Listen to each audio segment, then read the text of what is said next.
Okay, guys, I got a good one for you today. So I decided to try out Ebb and Flow. I've been hearing a lot of good things and bad things about the node, so I wanted to give it a try for the first time. So I'm taking lane 5, and I brought 3 champs that I usually take into Alliance War just to give them a test. And right now I'm going to try Quake, because I always use Quake for Alliance War, and I decided to test it out. And as you can see, the protection shield is still up and the damage isn't much. So I knocked him down just to take a look at, well, just to compare the damage and look at his health go. So then I started to think, well, this node isn't difficult like everyone is suggesting, or maybe it's just the champ. So the plan here was just to Quake him, knock him down once, and then go from there, because apparently when you knock him down once, the protection shield goes. So as you can see, his health is going just as a regular match. So with Quake, you could actually use that method and just Quake whichever champs that's there. So for that node, basically I would have liked to see a Mysterio on that node. That way we can't use Quake on that node, because even though you knock Mysterio down, you still can't really Quake him. So Mysterio would be a good one there. The next fight, as you can see, would be Venom. Steady build up of Fury, unlimited power, etc. So as you already know, that unlimited power, it's a good node, but it's a cheese with Quake basically. So I was thinking of using Gilly there and get to a SP3, but I decided not to, because after one knockdown with Quake, like we just discovered, everything else is completely easy. So I decided to go back in with Quake, and I decided section 1 lane 5 isn't difficult and no one should be dying on that node basically, or that lane for a matter of fact. So the next fight, I'm just gonna Quake Venom. And the only reason I'm running Suicide right now is because of Alliance Quest. I took Mesmerize, I believe. Yeah, so usually when you run covers, you really want to get your health back. So basically I just didn't bother taking Suicides off for Alliance War, because like I suggested in my last video, there's no need to have or run Suicides, especially since we have 5 minutes now per fight, which is a very long time. I really can't complain about that. You're gonna save us some pots, except if you're using certain champs in Alliance Quest or Alliance War, because even if you're using Ghosts, apparently I think Suicides will still help you. So it really depends on the champion that you're taking into Alliance War and Alliance Quest, that determines whether or not you really want to run Suicides. But for me, I prefer not to. So I'm going to move along to the next fight, which is Warlock. And like I suggested earlier, this is not a difficult fight, because basically you only have unlimited power to worry about, because what happens is that they gain a Fury buff, an indefinite Fury buff. So that's good and that's bad. The reason it's good is because if you're using Quake and you know you're not going to get touched, then there's nothing to worry about. If you're not using Quake and the unlimited power kicks in and they're up to 77 Furies, or let's say they get to 30 Furies, you're in hot water if you get smacked. So for this one, I decided to go in with Quake and just make this fight simple and Quake Warlock like I've done a million times. So I wasn't too worried about it, except that when I was playing this match, I was around my kid. Now, I'm supposed to be watching him, but I'm playing the game as usual. So, as a good parent, we put all our trust in Kabam and make sure our kids are, doing what they're supposed to be doing, especially since they're 2. They're supposed to be smart enough to know what to do and what not to do in certain cases. But in this case, while I was fighting Warlock, he was up to no good. And something silly happened. Backup recovery kicked in because of the 50% mark, and boom, I let go of the heavy. Wow. Now, the whole point of making these videos is so people could see and learn what champs to take in and about the nodes. So I decided to be a good camper and give Kabam some of my money, get some more units, heal up quick, and go back in. And that's exactly what I did. So I'm thinking another champ or another place you could place Mysterio is right there on unlimited power, because you would have to have a really skilled player take that fight, especially if he lets go of that SP1, and then you have to wait until the reflector stops. So Mysterio has a lot of places that he could be on that map that would actually do pretty well. But to put a champ there that Quake can easily Quake, it's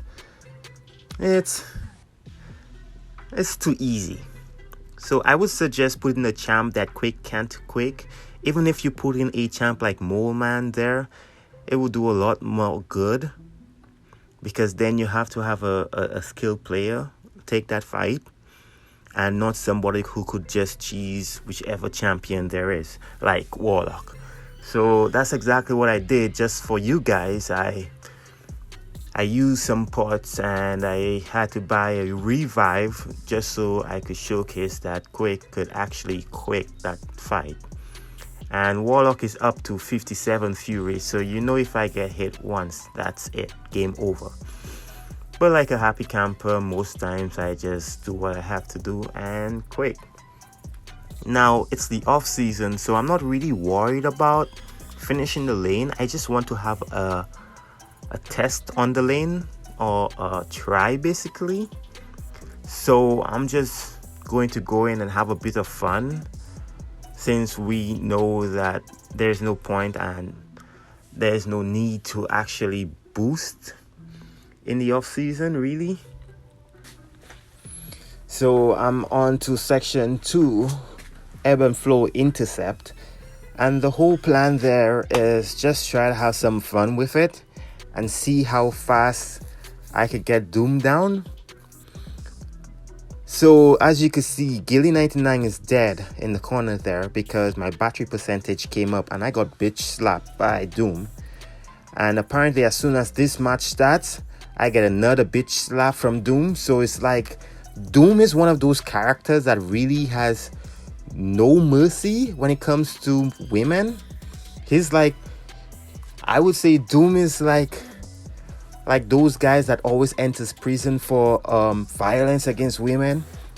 And I decided to go in with Elsa again.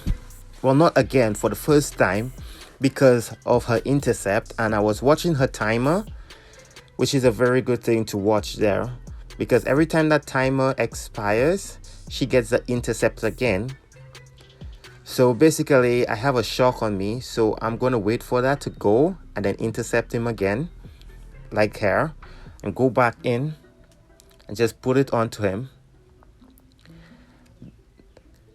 Protection shield is back up, and boom, I got another bitch slap from Doom.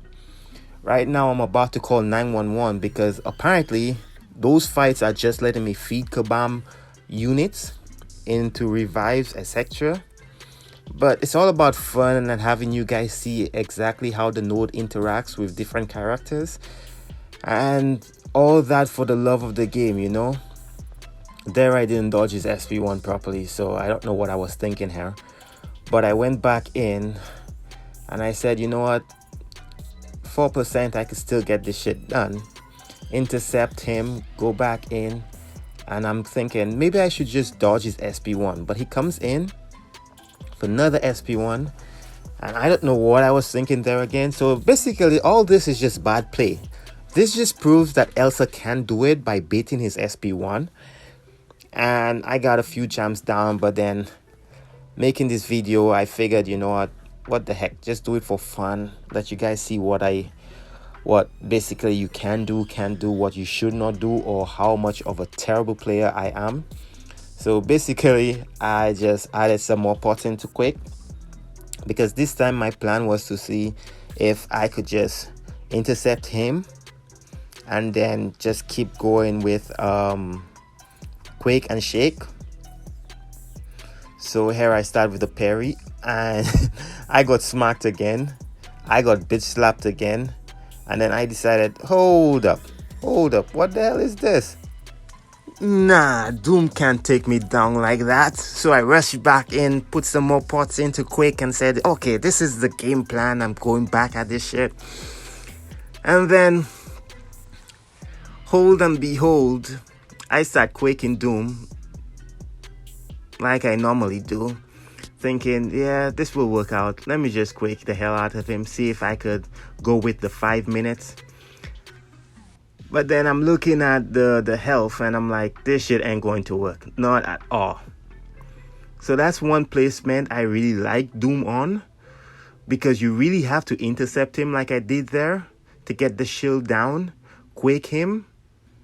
But before you can, you could see that the protection shield is back up. And the reason that's back up is because I think on that node there was rapid metabolism, I think. Yeah. Which means that when you knock it down, you have a few seconds to get it back up. A few seconds that it comes back up, and then you go back at it again. So I decided, you know what, enough playing around. I've given Kabam too much money at this point. And I'm just going to use Elsa once more. As much as I love making videos for people to see the do's and don'ts, I really don't enjoy giving Kabam money. So basically, I'm going to go one more try with Elsa and see if I could time those intercepts properly. And because it's quite doable with Elsa, especially if you have Quake and Nick Fury synergy, I would really love taking that lane with Quake, Nick Fury, and Elsa, because it will be very easy, especially if you're going against Doom and you don't push him to an SP2 like I did there. So in other words, the lane it's a tough node. The intercept is a tough node because certain champs will make this fight very difficult. And I then decided to just finish the fight off the normal way with Gilly. So basically all I have to do really is intercept him and then play as normal. Push him to an SP2, use my SP1 if I have to, keep dodging his SP1 and not get a shock on like this. But it's just, after playing crappy for a bit, you just decide, you know what the heck, just finish the fight. No boost, nothing. I have to intercept him again because the shield is up. And there it goes. Wait for him to come back in. I do. Oh, I keep getting bitch slapped by Doom. It's amazing. But the good thing about Elsa and Quake is that we both know that Quake isn't a viable option. Elsa is. Or you could use any champ, as a matter of fact. You just have to play normal. You just really can't Quake that that node because of the intercept. Certain fights though, I would most likely pick a different champ. So this node, basically Doom is a very good champ on that node in that path. The other good champ that I would really suggest is the next fight, which is Nova. Whoever thought of placing Nova there, that was a really brilliant idea. And I've decided that I've given Kabam too many units, and I've explained as much as I could to you guys. So I was just going to end the lane with whichever champ I had left, because my nickname is El Cheapo and I am very cheap when it comes to Kabam. So as you could see, Nova, you have to intercept him and then he could get auto block like he did here. So basically you want to get a champ that could really bypass his auto block, and Gilly was doing good, but without her 100 hits, it's really difficult to get any champ down, because basically you have to start from scratch, which means you gotta get I don't know, 100 hits before he gets to 50% basically, and that's actually sucks. That's why you really want to get those hits in in section 1, so you don't have to worry too much about that in section 2. Now the fight you see in there is one of my alliance team members. I wanted to see how well the Guardian does against this guy here, Mojo, because we all know how Mojo is. And then even if Mojo is not on Boss Island, he is still a pain in the butt. As you can see there, he just took him down quite easily.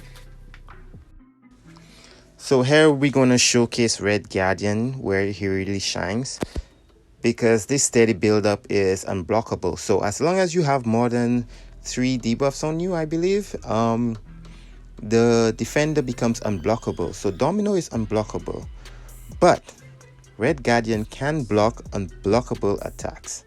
So this is a good place you could play him. I haven't played him much. I really don't have him as a 5-star, 4-star, or 6-star. So it's really nice to see other people showcase his skills. And the unblockable blocks is what I really like about him, because nobody likes playing Domino. I don't know why he tried Dexin when he was unlucky there, but it happened. So when she's unblockable, she's a pain in the butt. But this matchup proves very easily. As you can see, he just blocks unblockable attack, and that's one of the reasons I really like him.